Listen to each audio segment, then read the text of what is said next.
Starting at €200, the Realme Pad is a direct competitor to very popular tablets like the Samsung Galaxy Tab A8 and Amazon Fire HD 10.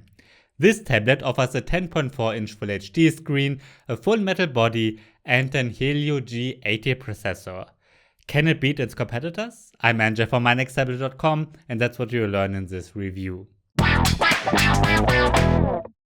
Before we start, don't forget to subscribe to the channel. I'm reviewing almost every tablet that gets released, and among those are the tablets from Realme, like the Realme Pad and the Realme Pad Mini.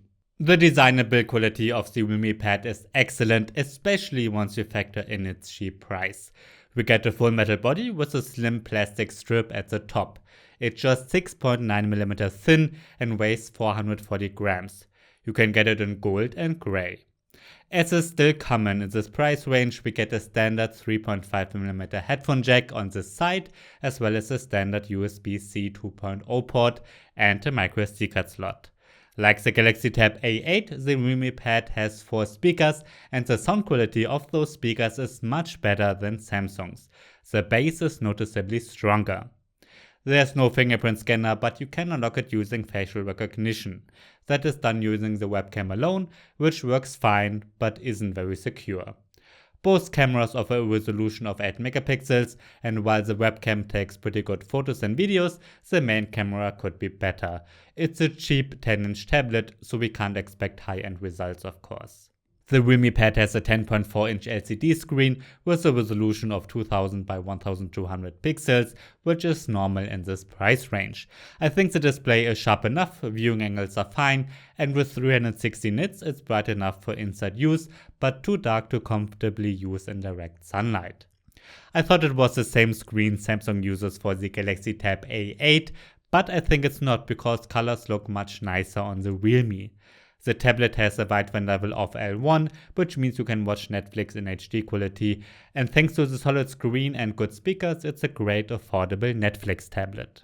Inside the Realme Pad runs the MediaTek Helio G80 octa-core processor with 3GB or 4GB of RAM and a 32 or 64GB internal storage. You can get it with LTE too. I've gotten the version with 4GB and 64GB. The Geekbench 5 benchmark shows that both the CPU and graphics performance is very similar to the Samsung Galaxy Tab A8 and Amazon Fire HD 10 Plus. The differences are very minor. In the 3D Mark Wildlife test, the Realme Pad sits a little bit below the Galaxy Tab A8. At the same time, it's quite a bit faster than the Nokia T20, which is another direct competitor. As you can guess by looking at those benchmarks, the Realme Pad is not the best gaming tablet. However, it is capable of running most games, you just can't select high graphics settings. PUBG Mobile, for instance, runs fine when graphics are set to HD, but you cannot even select HDR or Ultra HD graphics. The same goes for Asphalt 9. It runs, but especially if you want a smooth race, you should select lower graphics.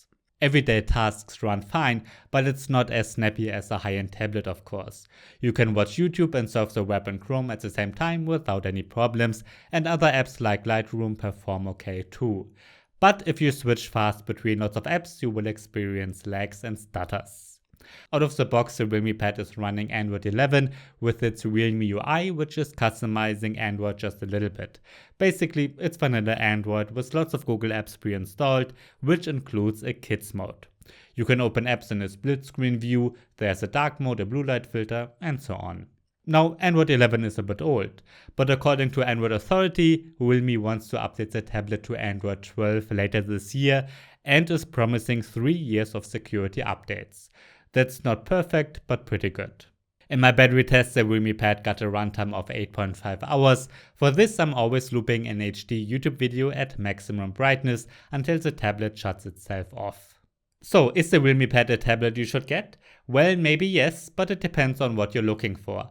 I think the Realme Pad is a great choice if you're looking for an affordable Netflix tablet. It offers a decent screen and, for this price range, very good speakers. I also like that we get a good amount of storage. The 64GB version costs as much as the 32GB version of most competitors, which is great. Its build quality is very good too. Everything else, and that includes its performance in particular, is very similar to the Samsung Galaxy Tab A8. Usually, Samsung is a bit better with updates. I'm expecting the Tab A8 to get at least Android 13. So, if you care about up-to-date software more, the Samsung is probably the better choice for you. Alright, that's my review of the Realme Pad. If you have any questions, write them down below. I'm Angel from mynexttablet.com. Thanks for watching and see you next time.